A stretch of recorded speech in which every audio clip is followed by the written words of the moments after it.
निष्ठा आणि सातत्याने जर तुम्ही काम करत राहिलात तर पक्ष कशा पद्धतीने संधी देतो याचं एक उदाहरण माझ्या रूपाने आहे।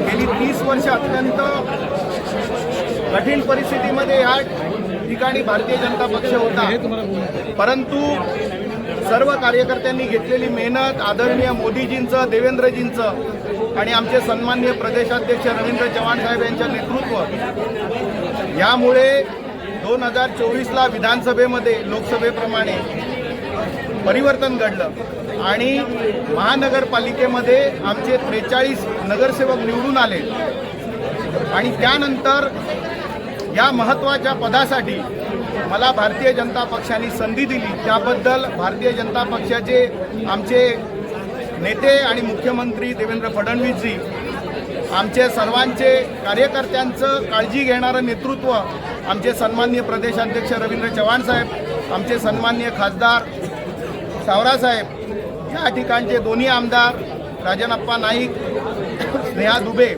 आमचे गटनेते अशोक शेळके, या सगळ्यांनी माझी विरोधी पक्षनेता म्हणून निवड केली। त्याबद्दल मी त्यांचे मनापासून आभारी आहे। आणि वसई विरारच्या हजारो कार्यकर्त्यांचं एक स्वप्न, या वसई विरारच्या महापालिकेत भारतीय जनता पक्षाचा आवाज असावा अशा पद्धतीचं स्वप्न होतं। ते आज स्वप्न साकार करण्याची संधी मला दिलेली आहे। येणाऱ्या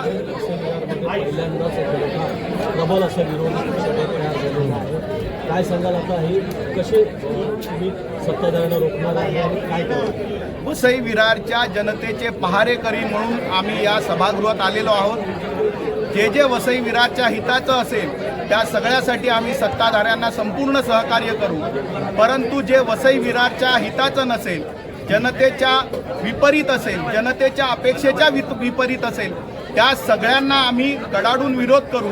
कारण आमचं एकच लक्ष आहे, या वसई विरारच्या जनतेचं हित साधणं, विकसित भारताचं आमच्या पंतप्रधान नरेंद्र मोदीजींचं जे स्वप्न आहे त्याच्यामध्ये आमचा वसई विरार, विकसित वसई विरार हे भारतीय जनता पक्षाचं स्वप्न आहे।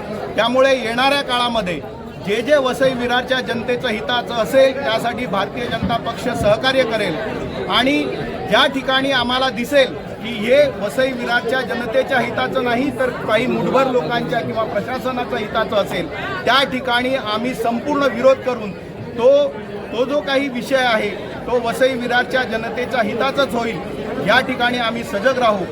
धन्यवाद। सांगितलेलं आहे की विरोधी पक्षाने हे नाव नसलं पाहिजे, आरसा असलं पाहिजे, महापालिकेचा आरसा असला पाहिजे। मी माझ्या संबोधनात पण सांगितलं की आम्ही पहारेकरी आहोत, लोकांनी सुद्धा आम्हाला पहारेकरी म्हणून दिलेला आहे।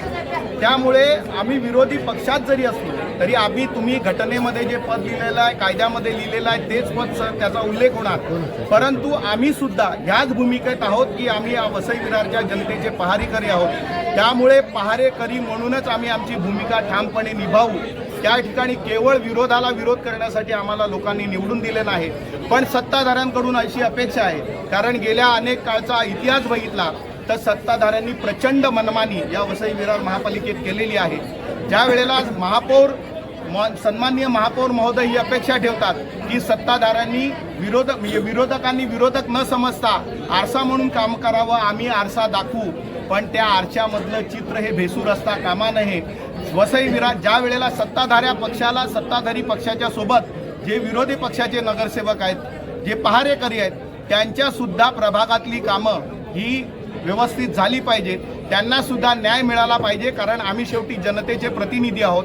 त्यामुळे अशा पद्धतीची समन्वयाची भूमिका जर सत्ताधाऱ्यांनी घेतली तर मला नाही वाटत की काही संघर्षाचं काही कारण होईल। जर या ठिकाणी तुमची सत्ता नसली तर राज्यामध्ये तुमची सत्ता आहे, केंद्रामध्ये तुमची सत्ता आहे, तर या वसई विरारसाठी काय तुम्ही योजना आणणार आहात का? नाही, आपण बघितलं असेल तर आमचे सन्माननीय खासदार आणि दोन्ही आमदार हे केंद्र सरकार आणि राज्य सरकारच्या विविध प्रकल्पांमध्ये सातत्याने पाठपुरावा करत आहेत।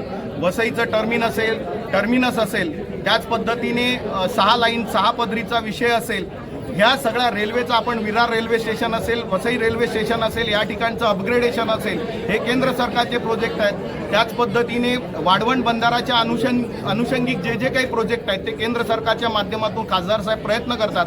आणि राज्य सरकारच्या माध्यमातून आपण आता बघितलं जवळपास 2,500 कोटीहूनचे जास्तचे प्रोजेक्ट या MMRDAच्या माध्यमातून वसई विरारमध्ये होत आहेत, ज्याच्यामध्ये 556 कोटी रुपये 2 ब्रिजसाठी मंजूर झालेले आहेत. अजून 2 ब्रिजचं टेक्निकल सँक्शन झालेलं आहे.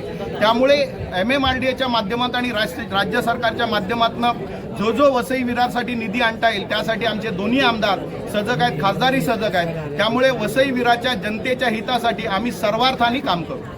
धन्यवाद.